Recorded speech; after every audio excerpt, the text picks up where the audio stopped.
Okay, 12.2 is about alternating current. The students should be familiar with the basic concepts of alternating current. What we are concerned with in this portion is how to generate alternate current, okay, using the concepts that we've just learned. So what we just saw was the EMF generated in a coil moving in a conductor moving in a magnetic field is given by minus rate of change of the magnetic flux. Okay, this is the rate of change of BA cos theta. Okay, so therefore, if either the magnetic field changes, the strength of the magnetic field, or the area of the coil, or the angle, if any of those change, it will produce an EMF, okay, in the coil.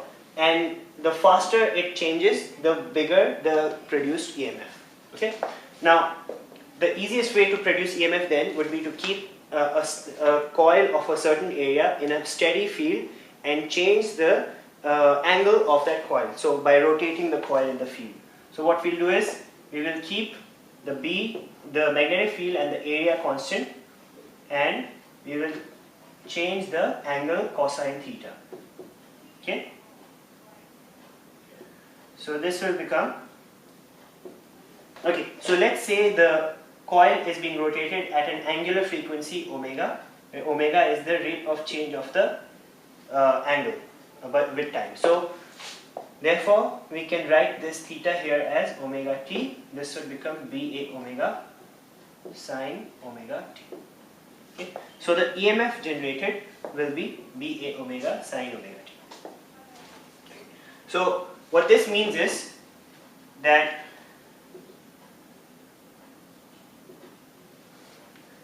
let's say we had at the beginning the coil was well, let's say these are the magnetic field lines.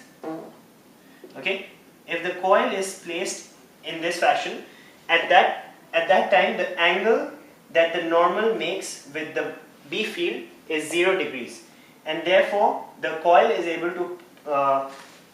to present the full face of the area to the magnetic field. Okay, so the flux BA cos theta would be maximum. Then it would drop to 0 as this coil becomes flat, and then it would become negative, etc. Okay, so in this case actually it's negative, so we will make a negative cosine graph. Okay, now, so this is how it starts off with respect to time. Now what we'll do is we will see how the EMF is produced when the coil changes like this. So over here we can see that the rate of change of the EMF, the rate of change of the magnetic flux, this line represents flux. Okay, so the rate of change of flux here is 0.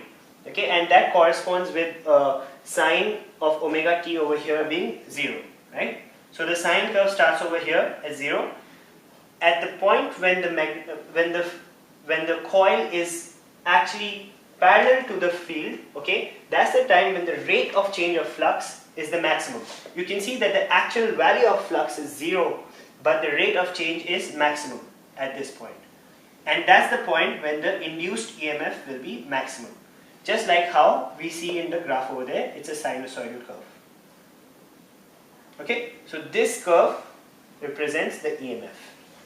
Okay, so what's important to remember is that when the flux is minimum, that's when the coil is flat, and let's say the magnetic field lines are going horizontally. When the coil is flat, the flux is 0, but the rate of change is maximum, and therefore the EMF generated is maximum.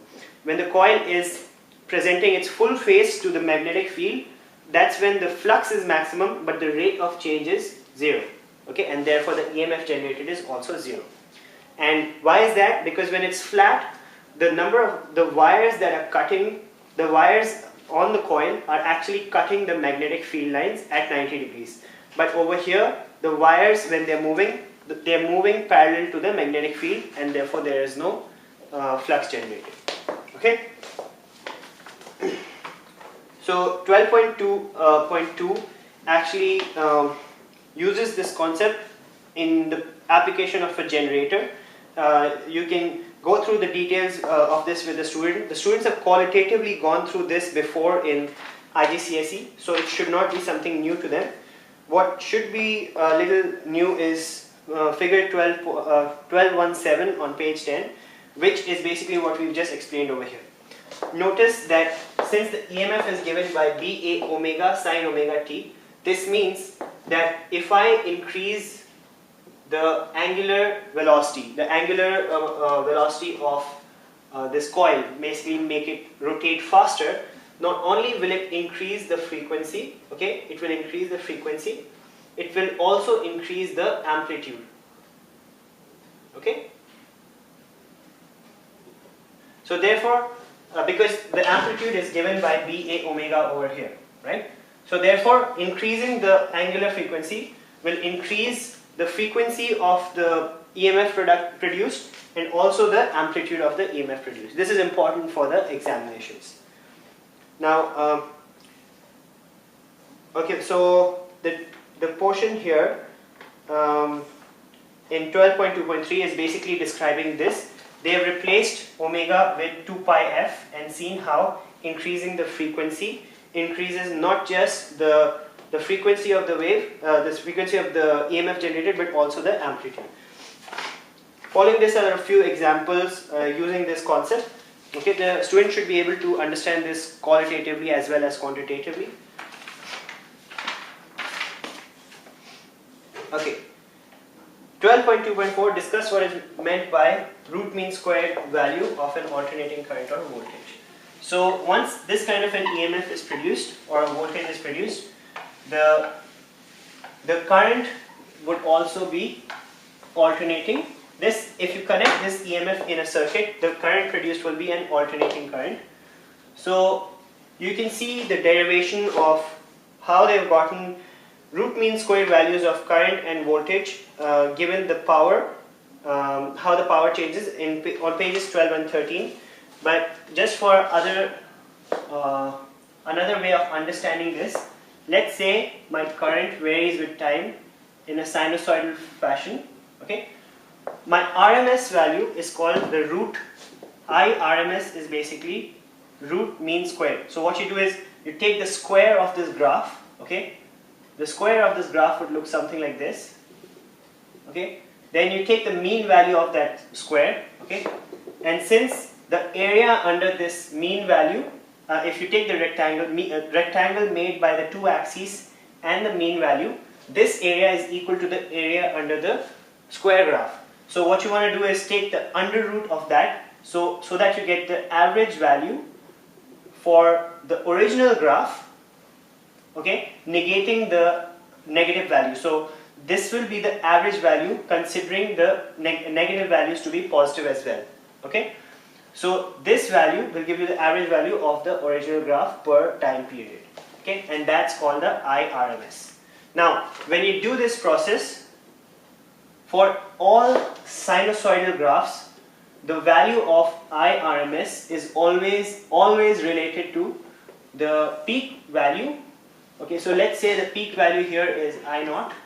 Okay, so the IRMS for a sinusoidal curve will always be the peak value divided by root 2. Okay, you can do this mathematically, but for all sinusoidal curves, it's the maximum value of the curve divided by root 2. Okay, another way of understanding this is simply if you consider this like a frozen block of ice, and this period here, half a period here, to be a container, and you let this ice melt, the average value, the value of the water or the area under this curve will take on a value of IRMS, I naught over root 2. So it's kind of like the average value of the sinusoidal curve if you consider the negative component also. Okay, so since the RMS value here is I naught over root 2, similarly the VRMS will also be V naught over under root 2. Okay, the peak power is given by I naught V naught. Okay, and average power is given by IRMS multiplied by VRMS. Okay, so you can have various forms of this. If you substitute the values of I naught root 2 and V naught root 2 over here, you will get 1 over 2 I naught V naught, right? Or half the maximum power. So there are basically many ways of deriving this. The student should basically understand what the RMS values mean and what the maximum values mean and how they should use this in examinations. Okay. 12.2.6 is simply some problems using these peak and RMS values of power, voltage and current.